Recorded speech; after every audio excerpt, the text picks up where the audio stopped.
سیاسی جماعتیں تمام کہتی ہیں آپ ان کے ساتھ بیٹھنے کو تیار نہیں ہیں پر آرمی چیف کی طرف دیکھ رہے ہیں، تو کیا اس میں حقیقت ہے؟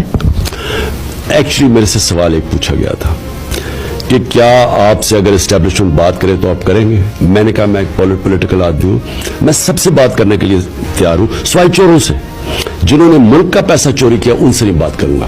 میں نے کبھی نہ کسی کو دعوت دی آرمی چیف کو میں اس سے بات کرنا چاہتا ہوں، نہ میں یہ شہباز شریف سے بات کرنا چاہتا ہوں۔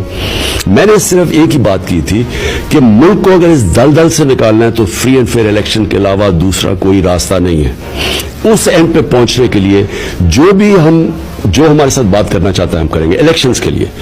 جہاں تک یہ سٹیٹمنٹ چل رہی ہے کہ جی کوئی بات کرنا چاہتا ہوں میں آرمی چیف سے، لیکن میں اسٹیبلشمنٹ کا مجھے کوئی ضرورت کسی کی نہیں ہے۔ جب پاکستان کی عوام ایک پارٹی کے ساتھ کھڑی ہو جائے، جب اسٹیبلشمنٹ بھی ایک طرف ہو، 12 پارٹیز بھی ایک طرف ہو، الیکشن کمیشن